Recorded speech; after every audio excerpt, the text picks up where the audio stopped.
नमस्कार। चलिए फटाफट नजर डालते हैं जनवरी 2026 पर और देखते हैं कि इस महीने क्या कुछ बड़ा और इंटरेस्टिंग हुआ। तो जनवरी 2026 में दुनिया को किन चीजों ने शेप दिया? देखिए, नए प्राइवेसी टूल्स आए, देश में नई नीतियां बनी और ग्लोबल पॉलिटिक्स में भी बड़े बदलाव हुए। मतलब महीना काफी एक्शन पैक था। तो चलिए एक एक करके समझते हैं कि आखिर हुआ क्या। शुरुआत करते हैं अपने देश की खबरों से। देखते हैं इंडिया में क्या क्या अहम डेवलपमेंट्स हुए। चलिए सबसे पहले एक बेहद अहम दिन को याद करते हैं। 30 जनवरी यानी शहीद दिवस। ये वही दिन है जब 1948 में महात्मा गांधी की हत्या कर दी गई थी। ये दिन उन सभी स्वतंत्रता सेनानियों के बलिदान को याद करने का है जिन्होंने देश की आज़ादी के लिए अपनी जान कुर्बान कर दी। अब आते हैं एक बड़ी लीगल डेवलपमेंट पर। सुप्रीम कोर्ट ने यूजीसी के नए नियमों पर फिलहाल के लिए रोक लगा दी है। कोर्ट का कहना है कि ये नियम ओवरली ब्रॉड हैं, मतलब इनका दायरा बहुत बड़ा है और इनके गलत इस्तेमाल का खतरा है। जाहिर है इस फैसले का असर देश भर के स्टूडेंट्स और यूनिवर्सिटीज पर पड़ेगा। अगली सुनवाई 19 मार्च को है, तो सबकी नजरें उसी पर टिकी हैं कि आगे क्या होता है।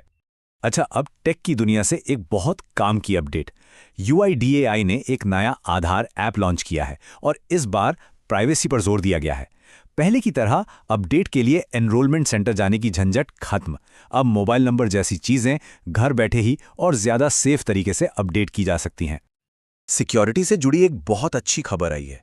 उड़ीसा का जो सुनाबेड़ा वाइल्ड लाइफ सेंचुरी है, उसे अब माओवादी फ्री जोन डिक्लेयर कर दिया गया है। ये लोकल सिक्योरिटी के लिए तो बड़ी जीत है ही, साथ ही वाइल्ड लाइफ कंजर्वेशन के लिए भी एक बहुत बड़ा कदम है। और देखिए, इसका असर भी दिखने लगा है। इस अनाउंसमेंट के बाद से ही वहां टाइगर और लेपर्ड की आबादी में ग्रोथ के अच्छे साइन मिल रहे हैं। ये दिखाता है कि जब शांति लौटती है तो नेचर भी कैसे हील करता है। और हां, जनवरी मतलब रिपब्लिक डे। तो 2026 की परेड के विनर्स भी अनाउंस हो गए हैं।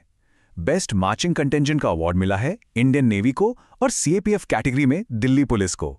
और बेस्ट झांकी वो रही महाराष्ट्र की, जिसने सबका दिल जीत लिया। तो ये तो थी देश की बड़ी खबरें। अब जरा दुनिया का हाल जानते हैं। देखते हैं ग्लोबल स्टेज पर जनवरी में क्या चल रहा था। अगली खबर पर जाने से पहले एक टर्म समझ लेते हैं, IRGC। ये है इस्लामिक रेवोल्यूशनरी गार्ड कॉर्प्स। ये ईरान की आर्म्स फोर्सेस का एक बहुत पावरफुल हिस्सा है और पूरे मिडिल ईस्ट में इसका काफी असर है। तो बड़ी खबर यह है कि यूरोपियन यूनियन ने ईरान की इसी IRGC को एक टेररिस्ट ऑर्गेनाइजेशन डिक्लेयर कर दिया है। ये एक बहुत बड़ा डिप्लोमेटिक मूव है, जिसके बाद मिडिल ईस्ट में टेंशन और बढ़ सकती है और ग्लोबल सिक्योरिटी पर भी इसका बड़ा असर पड़ सकता है। रूस यूक्रेन वॉर से एक अपडेट है। दोनों देशों के बीच मारे गए सैनिकों की बॉडीज एक्सचेंज की गईं। नवंबर 2025 के बाद ये इस तरह का पहला बड़ा एक्सचेंज है। ये एक तरह से इस जंग की ह्यूमन कॉस्ट की एक गंभीर याद दिलाता है।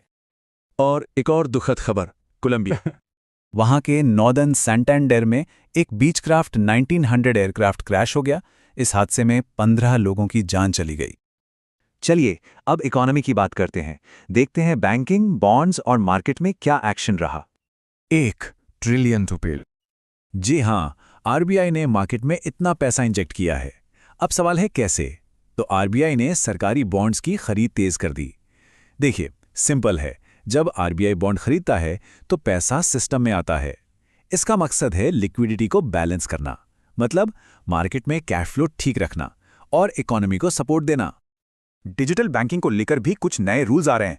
पहली बात, जनवरी से सिर्फ ऑथराइज्ड बैंक ही इंटरनेट, मोबाइल या USSD जैसी सर्विसेज दे पाएंगे।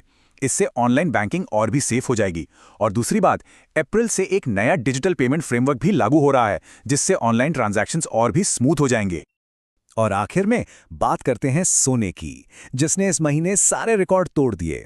MCX पर 10 ग्राम सोने का भाव सोचिए 1.67 लाख रुपए तक पहुंच गया। ये जो तेजी है, ये सिर्फ बढ़ती डिमांड की वजह से नहीं है, बल्कि ये ग्लोबल इकोनॉमी में जो अनिश्चितता है उसका भी एक बड़ा सिग्नल है। तो ये थी जनवरी 2026 की कुछ बड़ी सुर्खियां। हमने देखा कि कैसे टेक्नोलॉजी, पॉलिसी और ग्लोबल टेंशन्स सब एक साथ बदल रहे हैं। अब सोचने वाली बात यह है कि इस महीने की कौन सी कहानी आगे चलकर सबसे बड़ा इम्पैक्ट डालेगी। ये सवाल हमें आने वाले वक्त में भी सोचना होगा।